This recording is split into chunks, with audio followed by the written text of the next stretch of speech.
Welcome to your Daily 5 for Tuesday, May 13th, 2025. The TWiT network is having their next book club event, actually this Friday, I believe, the 16th. I don't remember the time. It's usually in the afternoon. But the book selection for this particular book club event is a 1972 science fiction novel titled The Word for World is Forest. Shocking that I got through that without stumbling over one of those words. Written by a very well-known science fiction author, Ursula K. Guin, which I think, also amazingly, I pronounced correctly. The author is very, very well known. Anybody who reads science fiction has likely at least heard that name. I don't think I ever read anything else by the author until now. Or if I did, I don't remember. Maybe I did in school. I just don't recall. But in any event, this was the book selection. It is part of a series of books. So I think there is at least one book that precedes this one. But much like I can't remember what the last book was. Much like the last book where there was a preceding book, if you hadn't read that book or didn't know anything about the universe, I don't feel you'd be missing anything. The book was written in many ways as a response to the Vietnam War, obviously 1972. That would be very, very fresh on everybody's mind. And it's very clear in the book that there are connections to that. I don't think it's ever explicit. There's no recreation of anything specifically, but if you have familiarity with the Vietnam War and some of the tactics used and some of what was done, then you will absolutely see those echoes in the book.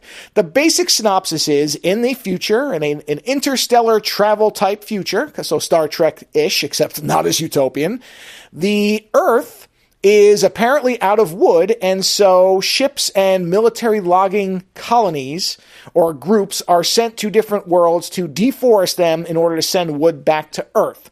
And this story takes place on one such planet, which I will never be able to pronounce correctly. And there is an indigenous population that is very well fleshed out. You get a sense of these people immediately. They are humanoids. Apparently, from what I've read, again, like Star Trek, the idea in this universe is everybody has kind of a common ancestor. And so everybody's roughly humanoid. But they are definitely more ape-like and simian. They have a lot of fur. They are more spiritual, almost kind of a more, I guess you'd use the word primitive, where they're not as advanced as the Terrans who show up. And as you might expect, there is some friction and some events happen and things go wrong. I won't spoil it any further past that. I did at times get very reminded of a book I've talked about before that is titled The Sparrow, which I cannot find on my bookshelf now, or I tell you who the author was. But anyway, a great book that I've talked about. Because the story overall, it's a sad book. It's not a depressing book. It won't put you into a downward spiral. But it definitely is one of these books that does feel like it is probably a fairly accurate reflection of what human beings would do to others if they have something we need, and we felt that we were in a position of overwhelming power to them, and also what the response would eventually be to that type of treatment. So in many ways, again, like The Sparrow, it feels like there is an innocence that is lost. That was my kind of biggest impression, is this is a planet where things existed in a type of harmony or balance to some degree, and outside influence has disrupted that in such a way that it can never return.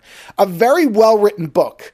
The only weak point to it is I do feel like the main human antagonist does borderline on Austin Powers level villainy. That's the only thing that sticks out, and it sticks out because everything else is so richly written. In particular, the native species, I felt like they were very exceptionally well defined, but then you have this one human character who is so over-the-top evil that it seems dubious that this person could be in the position they were in for very long. But that's really my only other complaint. It's relatively short, so a quick read. I think it is, again, an accurate reflection of how human beings would probably act in these circumstances. But again, not the happiest book. I'm not saying I would recommend it. I would tell people to read it.